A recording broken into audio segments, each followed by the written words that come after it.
Welcome to the Speak Your Way to Cash podcast, a podcast where we teach speakers how to land paid speaking engagements and corporate contracts. Each week, we deliver high-quality content that teaches you how to level up your speaking business. Be sure to join the Speak Your Way to Cash Facebook group after having your mind blown by this information-filled episode. Now, here's your host, Ashley Kirkwood, lawyer and professional speaker. This is the Speak Your Way to Cash podcast. Hey guys, it's your girl Ashley Kirkwood coming at you today with an episode all about how conferences are one of the best ways to land paid speaking engagements.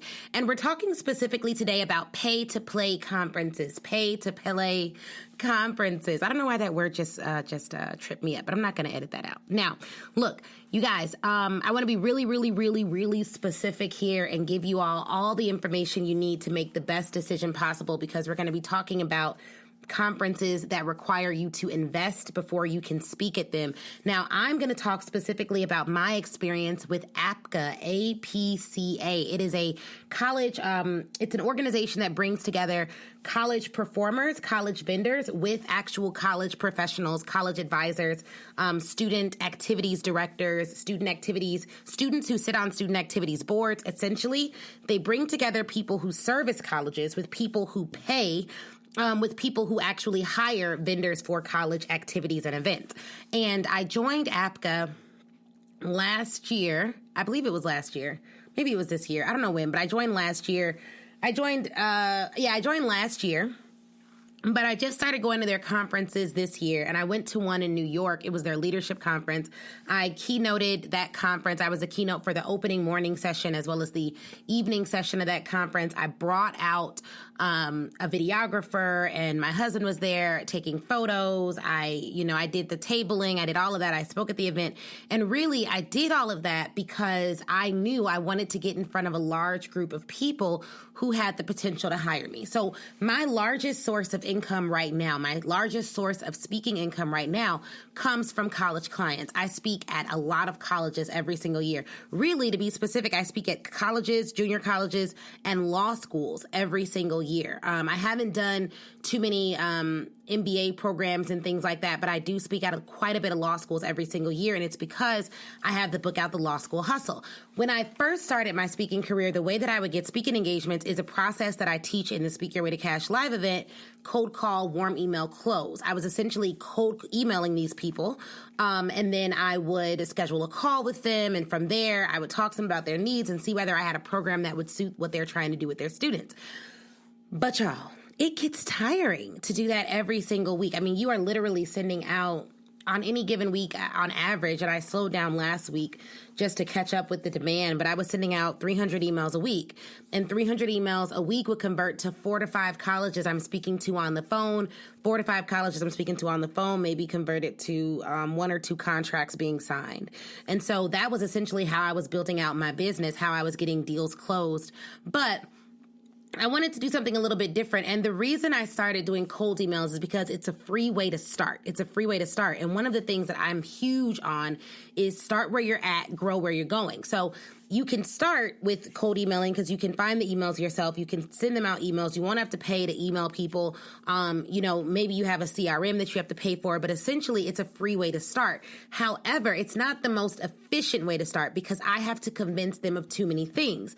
And just as a matter of sales strategy, sales theory, and some of you all may know this, if it's your first time here, hello, I'm Ashley Kirkwood, host of the Speak Your Way to Cash podcast, also host of the Speak Your Way to Cash event series and the free, yes, I said free, Speak Your Way to Cash Facebook group. I also own a speaking business where I speak to colleges and corporations, and I am an attorney.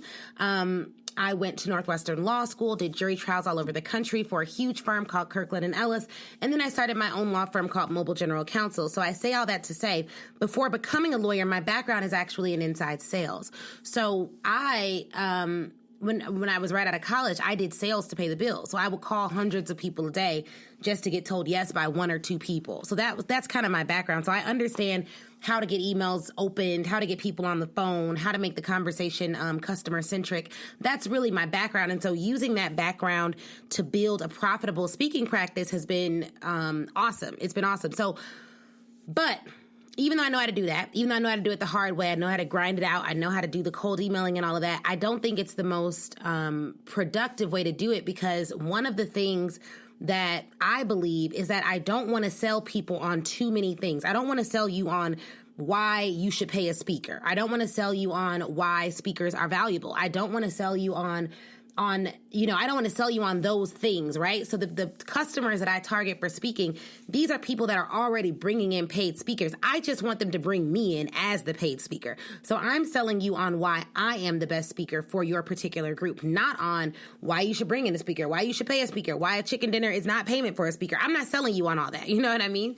So the great thing about these conferences and events is that these individuals understand that bringing in high quality, funny, vivacious, is that the right word? I don't know. Funny, exciting, edutaining speakers is the way to go. It's the way to get students engaged. So they're already there on that. They're just trying to figure out, are you the one they should bring in? And can they afford your rate, or is your rate worth it? Because a lot of what they're trying to do is fill their college calendar with events, and they want to make sure that you don't take up the budget for 2 to 3 entertainers. And so there is some cost consciousness there in the college space that I've encountered that, that you do have to deal with. You have to sometimes justify your rate or talk about your rate or be willing to bend a little bit. And I think that that's cool in the beginning. After a while, though, when you have so much interest that there are other things you could be doing that are more profitable, that becomes a little bit less. But the conference, so APCA has, I don't know how many, I don't want to get to line, don't get me to line. They have a lot of conferences every year. They're broken down, as I understand it, into 2 groups of conferences. This is how I think about the conferences. Half of their conferences are conferences where the student activities directors and their student activities board, which is typically filled with students, come to get actual information about the about tools they can use to plan better events on campus. So it's like professional development, right? The other half of the conferences are what I like to call booking conferences. Those are conferences where they are coming to see the showcased talent. Now, to perform in front of them for these booking conferences where they are coming to sign contracts, spend money, book speakers, you have to pay a fee, and the fee can range. For APCA, I think this year I'm paying close to $1,700 per conference. Close to $1,700 per conference. And that includes your registration fee, your fee to showcase, all of that fun stuff. I keynoted the conference in New York. That was a professional development conference. But what made me actually pay this year to go to some of the showcasing conferences is, one, my business was making money. So it was like, all right, well, you need to invest. But I slow walked it, okay? So I started off doing a professional development event for APCA. And those events are typically cheaper than the actual booking conferences where your goal is to leave with contract signed.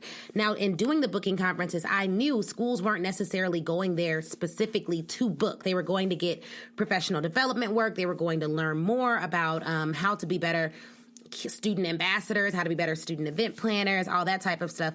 But because I had the opportunity to keynote in front of both students and advisors, I was able to convert, meaning I was able to take a conference where they weren't necessarily coming to book and get booking. So in my mind, it's like, okay, great.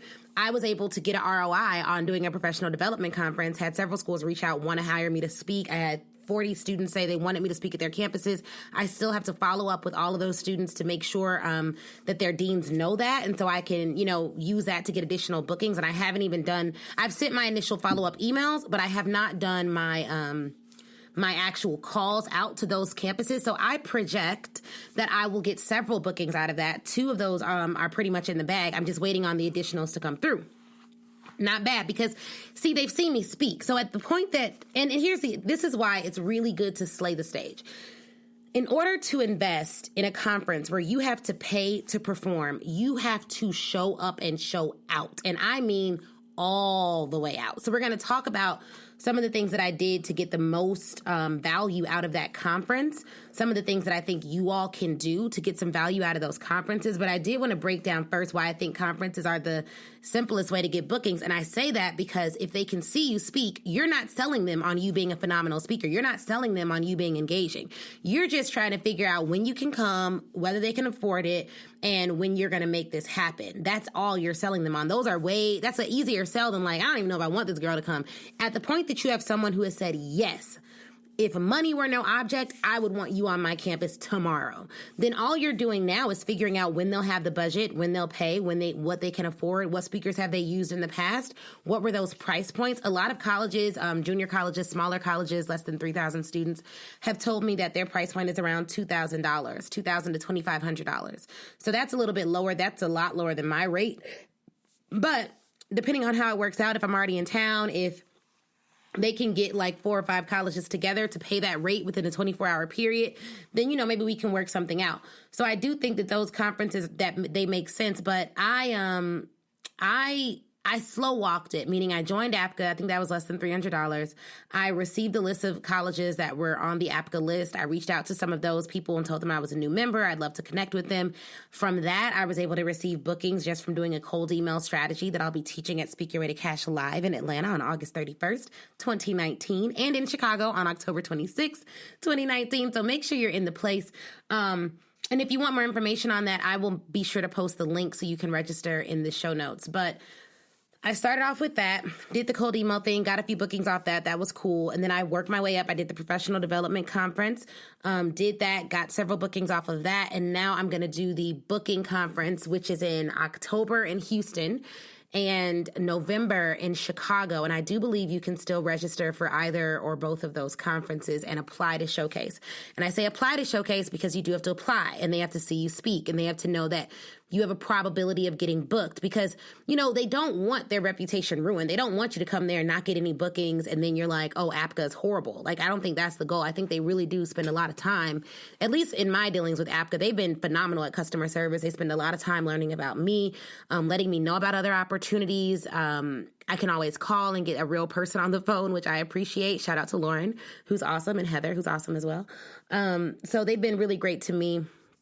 They've, let me know about different opportunities that are available, even outside of what I would have known about just not being on the inner workings of the school. They're helpful in terms of giving you the numbers of how many people booked last year, what the most profitable person did in terms of like how many bookings, the person who got the most bookings. There was one guy they told me who got 22 bookings at one conference. That is wild. That's so good and so awesome. He basically booked out his year there. So, they were really helpful with all of that, which is cool. But here's some things that I think if you're going to go to the conference, here's what I recommend you have ready to go. 1, have a pop-up banner with your name on it. Think really long and hard about how you're going to convert your table. If you're they give you a table to showcase, to basically have a setup table where students can come around and meet with you. I thought it was awesome that they actually made the students go around and get signatures of everyone's table, which is good in that it means some people are, going around just to, of course, just to get your signature. But there are other students who are like, okay, I want to learn more about you.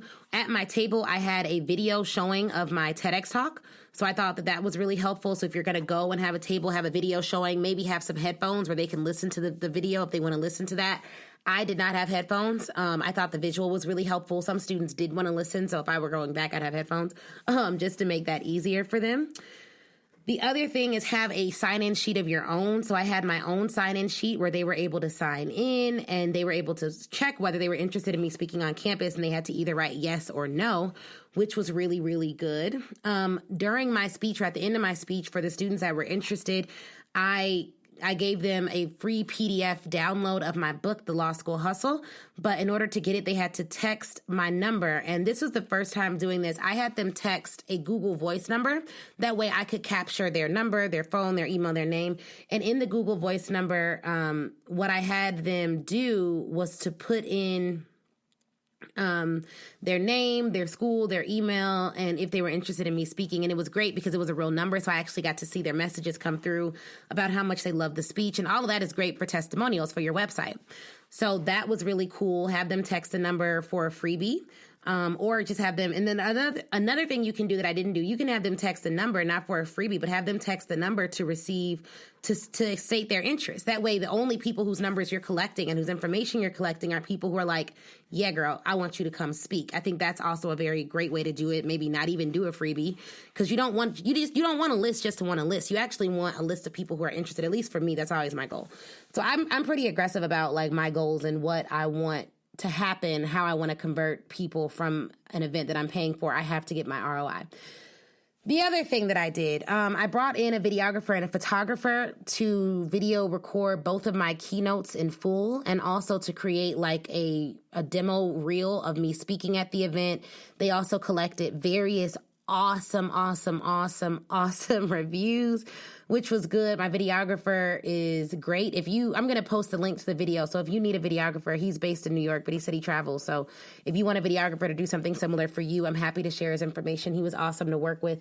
One of the things I liked is, I got both the full keynotes as well as footage of what the students had to say about my speech, and footage of what the not the event organizers, but what some of the adults who were there had to say as well. Because there was college students there. There were also student advisors there. There were people from APCA there. So all of that was really good. Those reviews are great. The demo video has been very helpful. And so what I'm going to do now with that demo video, and what I've done, is I've sent that short demo video out to other colleges who I've spoken to, but who haven't signed a contract yet. And I'm like, hey, I just did an awesome keynote. I want you to hear what students have to say about my speeches. I think it'll really help you to get a good lens into how I can come on your campus and impact it. And that is also helpful because you can track how many people have looked at it. I've had it's not on YouTube, it's on Vimeo. So I've sent it out to, a couple people already. We've gotten hundreds of views on it. And we've had some people who've been like, yeah, okay, let's get you on campus. So I think that's also another way for you to get value out of it. And yes, that is going to be an expense. I found my videographer, I think through Thumbtack, or maybe it was another app, but there's a lot of apps to find videographers, and you can look at their work before you hire them, which I think is important. So those are some things that I did when I got to the conference to kind of make it more impactful and to collect the information that I needed. I also had a printout of my pricing model, and I did something where if they were to book with me within a week of the conference, I gave them a special rate. Okay, so that's also something to add a sense of urgency to the booking. A couple of them took the printout price sheets. That was cool. I printed out a color copy of on my table, I had my price sheet, a color copy of my press kit, my speech playing on a loop, a sign-in sheet where I asked for their name and numbers and if they were interested in me speaking. So those are just some of the things that we had ready to go. If I did it again, I would also have my books so they could get a free PDF copy, or they could probably buy a copy of the book. I'd also have my shirts, the shirts that I sell, Don't Quit Your Daydream shirts. I'll post a link for you to get those shirts as well. But pretty much that's what I did. So hopefully this is helpful, guys, because I think that going to these conferences, and there's APCA, there's NACA, there's NODA, there's all these different organizations you can go to and speak. And sometimes you will have to pay to speak. So you need to be confident in your ability to convert, figure out what are your goals. And let's say, okay, and then also I would have a goal that's like, let's say I get no bookings. What would have made this a win for me? For me, it was a win to get that video footage, because video footage is key. And this year I've spent a ton of money on videographers and photographers, and making sure that every state I go to, I have a videographer on deck and a photographer on deck. All of that helps me to convert people into believers. So you need to figure out what's your thing. And for me, it would have been a win, even if I didn't get any bookings, if I would have gauged some interest, got my name on the scene, impressed the people at APCA, and gotten that video footage. However, I knew I was going to go there and convert. So I think you need to have a sales mindset too, because I've had people tell me like, oh, I go to these conferences and I never get anything out of them. Nothing worked. It wasn't good. But I don't see them necessarily going there and having people text a number, or I don't see them like, you need a plan. You need a real deal plan. And then you want to really connect with the students and make sure that it's very student centric and you have a really good theme that you're going to do. I did my signature speech, The Currency of Confidence, because people remember, the framework is good, the speech is easy to remember, and it's also my TEDx talk. So when they Google The Currency of Confidence, I'm going to come up. If they don't remember anything else, they'll remember The Currency of Confidence, Mindset, Beliefs, Actions, Ashley Kirkwood. If they remembered any of those things, any variation of those things, my name would come up on a Google search. So that was why I chose that speech. And I believe that's going to be the speech that I do, period. Like, I think that's going to be the speech that I do for while I'm showcasing in Houston and in Chicago as well. But, I'm going to do my due diligence and see kind of what's going on. Now, when you showcase, I will say I did a keynote. I had 30 minutes in the beginning of the conference with them and 30 minutes at the end of the conference with them, because I keynoted twice. When I showcase, I'll only have 10 minutes. So you have to figure out what's a great, high energy, powerful way in 10 minutes to convince people that you are the person they should be bringing on campus and to make them like be clawing at the bit to get you on campus. Because my thing is, my goal when I get on stage is not for you to be like, oh, that was good. It's like, oh, she's the bomb. Like, how do we bring her in? Oh my gosh, is she booked? Oh my gosh, let's run up to the stage. Like, that's the goal. So how do I get that level of frenzy, as I like to call it, in 10 minutes? And for me, that's a challenge, but I'm excited about the challenge, and I'm already thinking of really unique ways to do it. One tip I'll give you, because my husband is my biggest critic and also my biggest supporter, he watched my first opening keynote, and I asked him what were some things I could do better, what were some things that he really liked. And one thing he said that I did exceptionally well that I want to share with you all so you can implement it is he said, I had them engage in a variety of different ways. So I had them standing and sitting down. I had them raising their hand. I had them shouting out answers. I had them coming up to the stage. And so for people who learn differently, it was a great way to get them engaged. One thing he said I could have done better was my first opening keynote, I didn't use any PowerPoint slides at all. He suggested that I implement PowerPoint slides. So what I'm thinking of doing, guys, and I'll let you know how this works. So I love like sharing my insider tips. Dun, dun, dun. Draw in close. Okay. One of the things I'm thinking of doing for the keynote that I'm going to do in Houston is using PowerPoint slides, putting them on a timer, and only using visuals, but not using any words on the PowerPoint. And I really like that form of a PowerPoint presentation. So I'm going to implement that and really let them into my life, maybe show them some pictures of me on college campus or show them my picture when I was on the student activities board at the University of Illinois at Urbana-Champaign. Whoop, whoop. Or, something to really make it more fun, more engaging, let them know a little bit more about who I am, and I'm always pushing myself to add in even more humor. If you watch the keynote, and I don't know if I'll post the whole thing, but I will post the recap. One of the things that I do is I crack jokes like the whole time. And so I'm working on my comedic pace, if you will, because hey, who knows? I may give Kevin Hart a run for his money one day. We'll see. But yeah, so like I definitely add humor, but using different ways for them to engage is important. Don't just have them raise their hand all the time, have them stand up. Don't just have them do this, have them shout out something. Don't just have them, you know what I mean? Like be really engaging and different, especially with college students who are adults, but who also, are seeing people speak all day long. You want to stand out. All right, that's all I got for you today. Look, if you're in Atlanta, I hope I can see you live August 31st. It's going to be in the heart of Atlanta. At a WeWork location in Atlanta. So I want you guys there. If you're interested in coming to the event, just Google Speak Your Way to Cash Atlanta. It's going to come right up.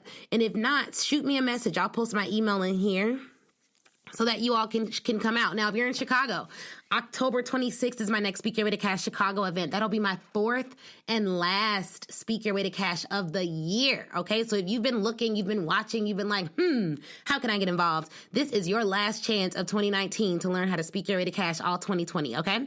So you guys really, really, really, really, really need to be there. I will post the link in the show notes that you all can register. I'm still taking payment plans, so if you want to put $25 down and pay $25 or $35 a week, that's cool. Do what you got to do to get in the room, because that room is about to be electric, explosive, and life-changing. Don't take my word for it. The reviews say it all. All right, guys, it's Ashley Kirkwood, your host of Speak Your Way to Cash, signing out.